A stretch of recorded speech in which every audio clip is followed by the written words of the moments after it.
Halo, selamat pagi kepada kawan-kawan sekalian. Bersama kami lagi di sini Burhan dan narasumber kita. Halo Ustadz Hakim Al-Faqih. Beh, ngeri kali korek hidungnya, Bang.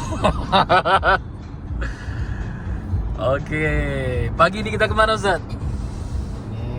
Pertama kalinya kita ke border ya, Ke border. perbatasan antara Qatar dan Saudi. Border Sekarang Qatar, sudah Saudi. menunjukkan jam berapa? Jam 2.21 sore. Jam 2 Estimasi perjalanan 21. mungkin 1 jam. 1 jam ya dari Doha ke border. Ya. Border apa namanya? Ya, Abu Samra. Abu Samra. Samra itu siapa Ustaz? Wow, namanya begitu. Dia nggak ada karena tokoh tertentu gitu. Saya nggak tahu. Nggak tahu ya. Itu perlu kita cari-cari nanti ya. Ini adalah penampakan pertokoan. Ya, yang mau beli sesuatu di sini nggak bisa langsung berhenti di pinggir jalan, nggak bisa. Dia harus dari awal sudah punya Ini kiri kanan bengkel, Pak. tujuan. Kiri kanan bengkel ya. Iya. Ya, maksud Anda mau bilang kalau mau ke situ ya harus dari awal diputuskan mau ke bengkel atau mau ke toko restoran. Jadi udah keluar kian dia dari jalan besar ya. Sama kayak di Malaysia begini juga modelnya. Oke, sekarang kawan-kawan kita menuju ke perbatasan Arab Saudi dari Doha. Diperkirakan waktu 1 jam dengan kecepatan 100 km per jam. 1 jam, dekat juga ya. Nggak terasa kalau gini Ustaz. Tapi jalannya sangat mulus. Jalan ini adalah namanya Salwa Road. Bukan begitu Ustaz? Apa? Salwa Road ini. Pikir aja. Ada kamera tadi. Enggak, antum enggak sampai 100 Pak. Enggak 80 tadi. Tiba-tiba 80, tiba-tiba 100 gitu kan. Insyaallah. Subhanallah, inilah ya penampakan di sekitar Jalan Salwa Road.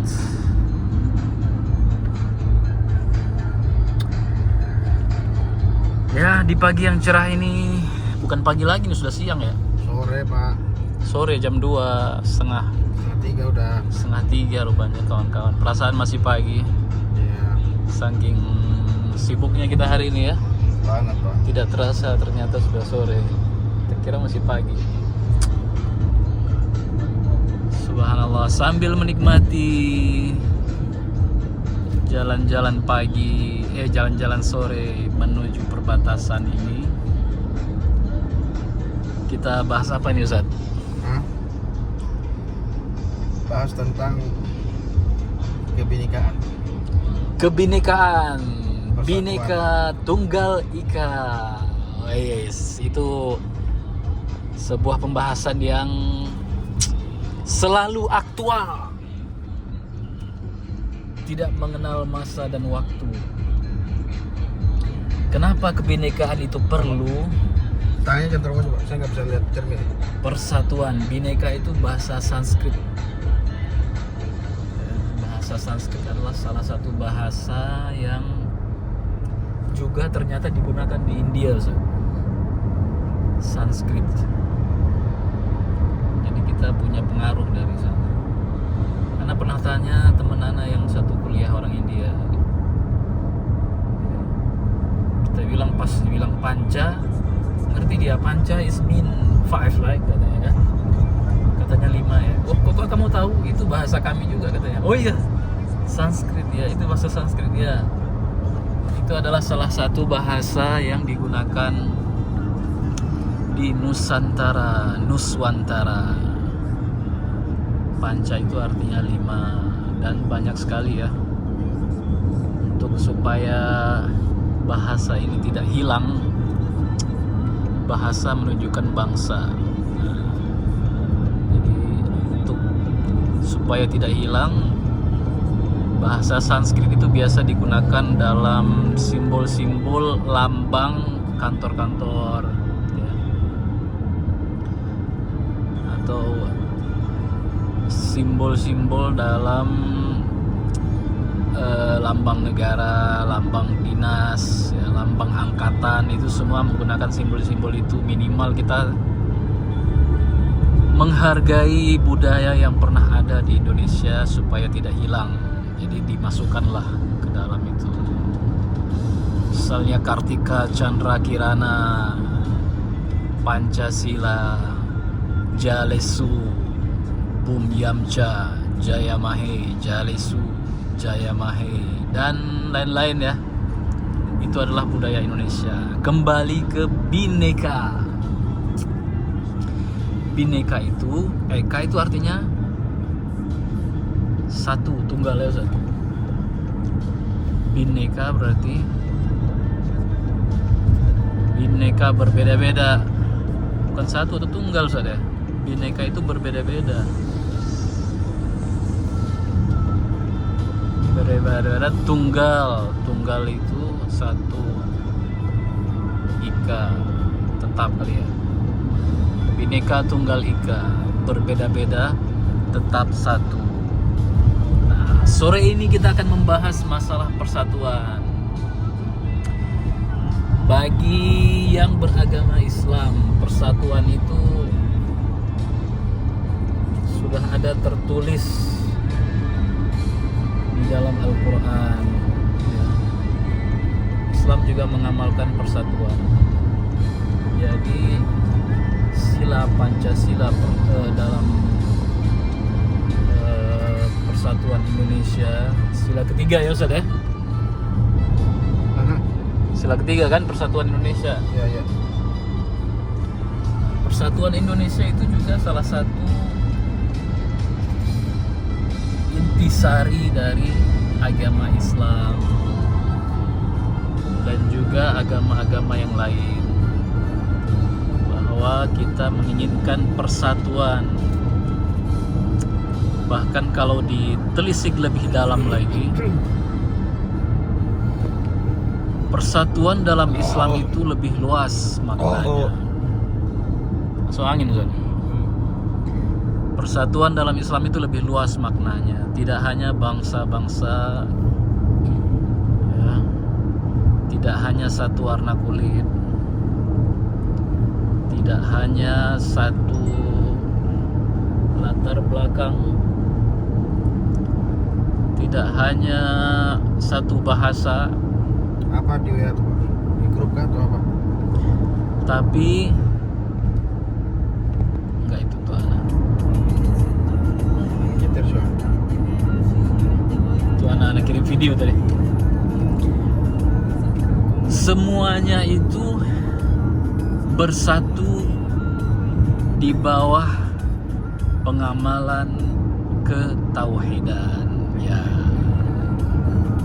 Jadi walaupun dia berbangsa Arab, kita berbangsa Indonesia, tetap dianggap satu. Kenapa? Karena ucapan la ilaha illallah Muhammadur Rasulullah.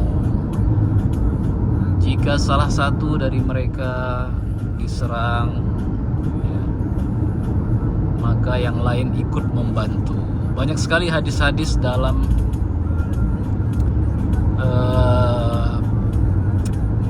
manuskrip Islam yang menyebutkan bagaimana seorang muslim yang satu jika merasa sakit,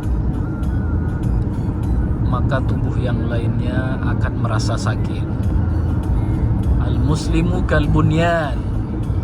Muslim itu seperti bangunan yang saling menguatkan rukun-rukunnya. Nah, jadi berbicara masalah Bhinneka Tunggal Ika, orang muslim yang mengaku beriman sudah selayaknya mengatakan bahwa persatuan itu adalah sesuatu yang tidak dapat ditawar-tawar lagi. Kuntum, apa itu ayatnya itu? Wa'tasimu bihablillahi jami'a. Maka berpegang teguhlah, i'tisam. I'tisam itu berpegang sangat erat. Bihablillah. Ini kayak apa nih? Coba lihat, baca tuh. Driving school bukan? Iya. Oh, ah? I can't read it. Oh, bukan. Oh, ini anu nih. Angkatan udara nih. Aduh, kena video pula disangkanya. Jangan Pak, jangan di video. Antum nanya. Nanya bukan itu Wah, video, Pak. ya nggak nampak bacaan terlalu kecil. Dia harus bantu dengan alat. Jadi wa'tasimu bihablillahi jami'an wa la tafarraqu. Ya, wa'tasimu, berpegang teguhlah kamu bihablillah, dengan hablun. Hablun itu maknanya, artinya adalah tali. Tali itu zaman dulu tidak seperti sekarang pakai mesin. Kalau dulu itu dibuat dari bahan pelepah atau bahan-bahan yang sangat kuat ya, yang satu sama lain saling mengikat, kemudian menjadilah ikatan yang sangat kuat, tidak bisa dilepas. Pernah lihat tali tambang? Nah, begitulah itu zaman dulu itu tali itu. Bihablillah, tali Allah. Ya, tali begitu, itulah talinya Allah.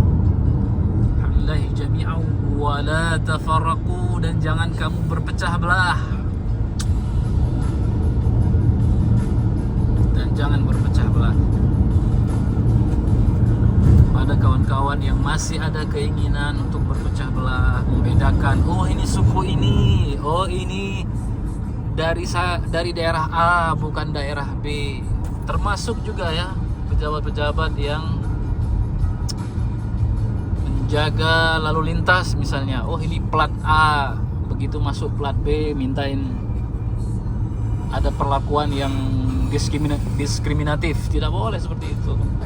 Jika Anda seorang muslim, maka tidak ada lagi membedakan antara satu dengan lainnya, kecuali di dalam iman kepada Allah Subhanahu wa taala. Jika dia sudah bersyahadat, ucapkan la ilaha illallah Muhammadur Rasulullah, tiada Tuhan melainkan Allah, dan Rasulullah adalah nabinya, maka tidak boleh lagi diganggu hartanya, urusannya tidak boleh diganggu, tidak boleh diganggu segala hal yang menyangkut kehidupannya. Al-muslimu man salima al-muslim an yadihi wa lisani. Muslim itu adalah orang lain itu selamat. Al-muslimu, orang muslim itu adalah orang lain itu selamat, Ustaz. Dari tangannya, dari ucapannya, dari tindakannya. Jadi kalau misalnya seorang muslim gara-gara dia, orang lain tidak selamat ucapannya, takut dia memberikan pendapat, atau orang lain tidak selamat tindakannya, kenapa? Terganggu dia dengan tindakan kita, maka itu bukan disebut muslim. Seorang muslim itu harus selamat orang lain itu dari ucapan dan tindakannya. Ya.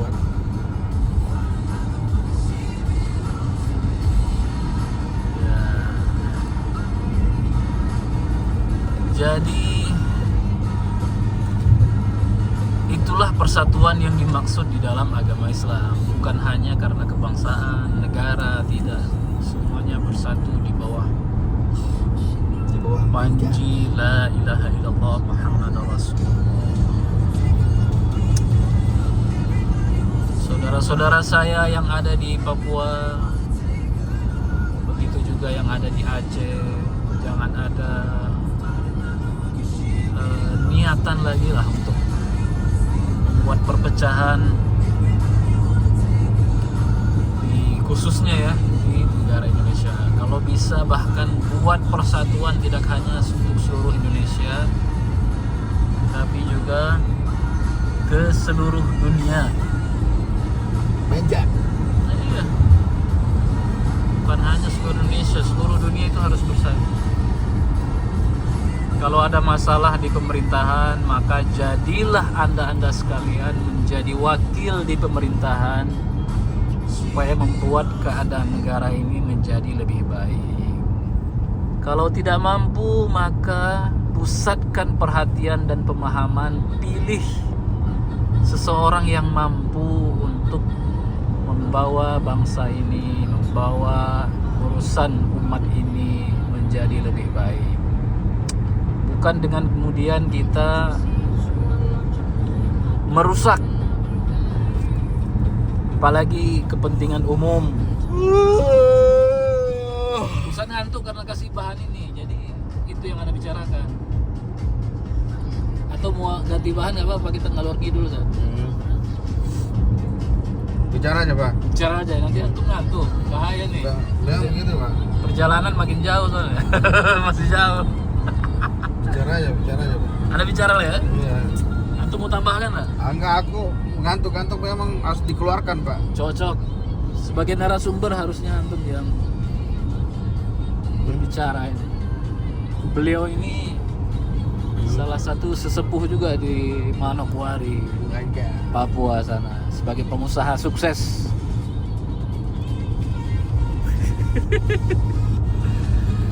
Meja. Jadi begitu kawan-kawan. Semua ada jalannya. Bahkan ya,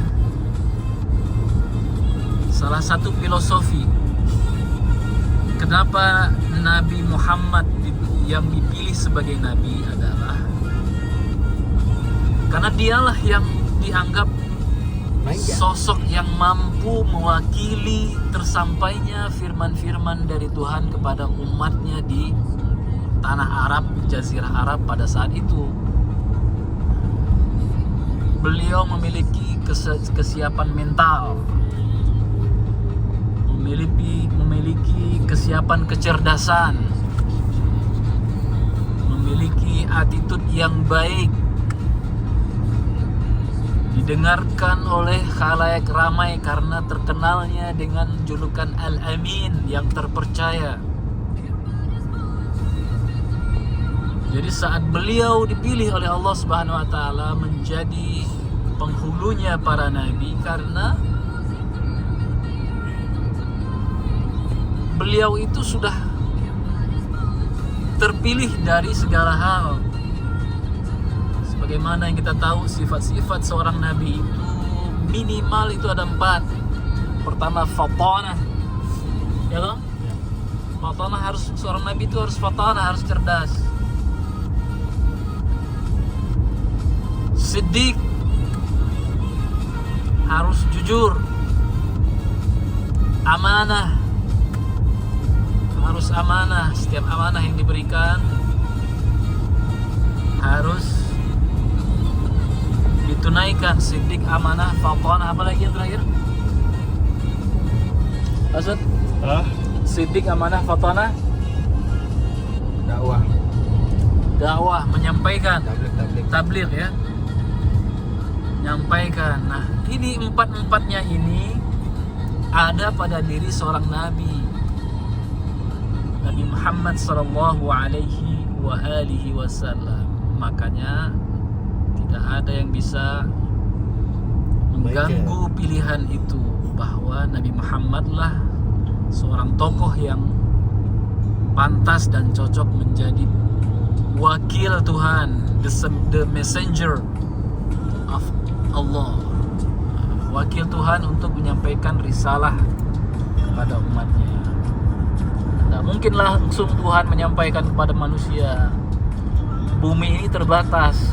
Jika Tuhan turun langsung ke bumi, berarti membuat diri Tuhan itu menjadi terbatas. Makanya dengan cahayanya saja Bukit Tursina itu pernah pecah pada masa Nabi Musa alaihissalam, sampai Nabi Musa itu pingsan selama 40 hari ya. Nah, jadi harus ada utusan dari golongan manusia sendiri, yaitu manusia yang paling sempurna. Begitu juga kawan-kawan kalau mau milih wakilnya di DPR, ya, wakilnya di perwakilan daerah DPRD atau DPRA untuk di Aceh, maka minimal tuh harus melihat, semakin kita punya wawasan dalam memilih pemimpin, semakin keempat kriteria ini semakin detail kita melihatnya. Jadi, kecerdasannya, amanahnya, kejujurannya, dan tablighnya. Tabligh itu mungkin bisa juga diartikan kepandaiannya dalam mengutarakan pandangan dan pendapat. Ada orang yang cerdas tapi dia nggak bisa ngomong, Zat. Diam-diam aja. Jadi saat kita pilih dia sebagai wakil kita, duduk di majelis, orang lain bilang apa, dia nggak tahu, dia mau menjelaskan itu. Cerdas memang, tapi dia nggak pandai dia untuk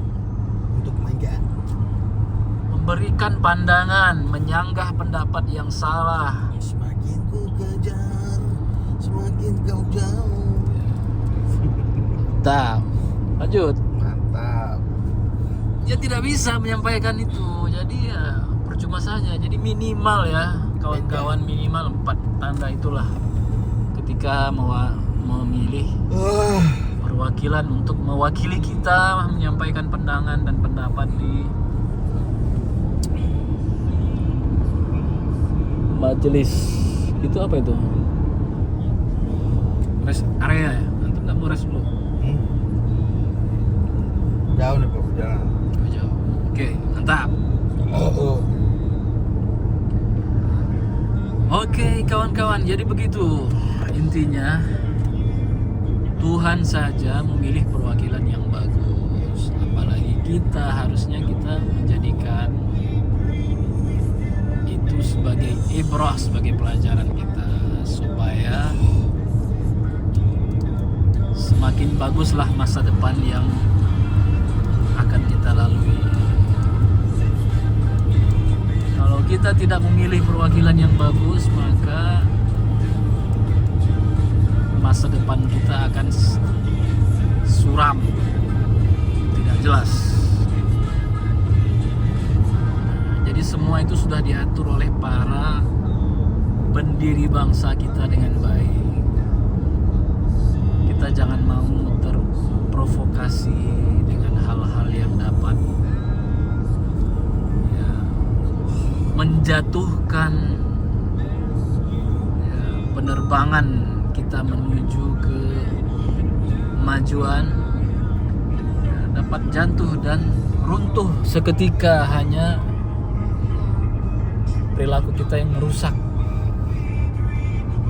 Wala tufsidu fil ardh, banyak sekali ayat-ayat dalam Al-Quran yang mengatakan bahwa manusia itu harus menjadi muslih fil ardh, harus menjadi orang yang berbuat perbaikan di bumi, bukan membuat kerusakan. Wala tufsidu fil ardh, janganlah kamu berbuat kerusakan fil ardh, buat kerusakan di bumi. Zaharal fasadu fil barri wal bahri bima kasabat aydin nas. Lautan dan daratan itu sudah banyak rusak sejak zaman dulu karena kasabat aydin nas, karena perbuatan manusia. Jadi kita jangan lagi mengikut perbuatan-perbuatan yang merusak itu. Dan dalam salat selalu berkata, ihdinas siratal mustaqim, tunjukilah kami jalan yang lurus, siratal ladzina an'amta alaihim, itu jalan yang engkau beri nikmat kepada mereka. Jadi orang orang yang melakukan perbaikan itu mereka akan diberikan nikmat oleh Allah Subhanahu wa taala. Ghairil maghdubi alaihim, bukan jalan-jalan orang yang engkau murkai, yang engkau marah dengan mereka. Ghairil maghdubi alaihim waladdallin, dan juga bukan jalan orang-orang yang sesat. Nah, itu semua kita doakan bahwa Allah telah menghancurkan umat-umat terdahulu yang merusak dalam fitrahnya memilih pasangan, Pak, coba lihat biasa apa nih, Pak? merusak dalam padani, merusak dalam mengelola harta. Mereka hanya mengumpulkan harta untuk dirinya pribadi tanpa memperhatikan orang-orang di sekelilingnya yang kelaparan, yang kesusahan, kemiskinan. Allah tenggelamkan dia bersama harta-hartanya, seperti kisahnya Qarun. Ada orang yang memiliki harta yang banyak, tapi dengan harta itu dia mengelola hartanya dengan baik, memberikan kepada orang-orang yang membutuhkan dari berbagai negara, berbagai negeri, seperti yang dilakukan oleh Nabi Yusuf alaihissalam ketika menjadi menteri di Mesir. Ya. Semua itu adalah kisah tauladan yang harusnya menjadi teladan kita, saudara-saudara. Nah, kembali ke persatuan. Balik ke laptop. Persatuan itu adalah Enggak. hal yang tidak bisa ditawar-tawar lagi. Bahkan dalam Islam, bukan hanya persatuan berdasarkan bangsa, bukan hanya persatuan berdasarkan bahasa, bukan hanya berdasarkan warna kulit. Bersatu karena satu keyakinan. Kalau ada yang menurunkan persatuan itu menjadi persatuan kedaerahan, nasionalisme kedaerahan, ya, itu bahkan sudah lebih jauh dari maksud-maksud yang diinginkan Al-Quran. Ya, Ustaz? Itu adalah tema kita pada perjalanan yang luar biasa ini. Tanpa pohonnya, nggak ada pohon, Ustaz, ya? Gurun, Pak. Ini namanya gurun. Gurun apa ini? Ya, anu. Salwa. Gurun salwa. Nah, ini namanya gurun, kawan-kawan. Ini pasir ya, bukan tanah ya? Pasir itu, Pak. Ini kalau yang Anu apa? Pasir yang bebatuan. pasir bebatuan ya. Di bawahnya ada minyak nih. Gak tahu ya. Di bawahnya ada minyak. Oh, anu saya belum koordinasi dengan Qatar Energi untuk Ya. memastikan di bawah ada minyak atau belum. Nanti kalau udah dikoordinasikan kasih tahu saya. Langsung saya sampaikan. Jadi demikianlah kawan-kawan, ini akan terus seperti ini untuk kurang lebih 40 menit. Itu adalah pembukaan. Nanti sampai ke sana kita coba video lagi. Itu boleh kecepatan seperti itu, Sir? Bisa. Bisa? Tapi untuk kali aku nanti hilang kendali. Oh itu. Normal-normal aja. Siap. Kalau Ana justru yang begini, yang normal, yang buat ngantuk. Kalau cepat itu hilang sedetik bisa. Iya. Justru di situ kalau Ana ya, adrenalin terpacu, jadi Iya, lain kan. Kalau nanti ada darah terpompa jadi lebih. kalau nanti ada ini apa speedometer depan itu ngeremnya susah juga nanti. Ini berapa maksimal kecepatan? Jadi nggak ada tulisan, maka ragu aku. Setiap ada lampu tuh anak rem lagi sampai 80. Oh gitu. Nice.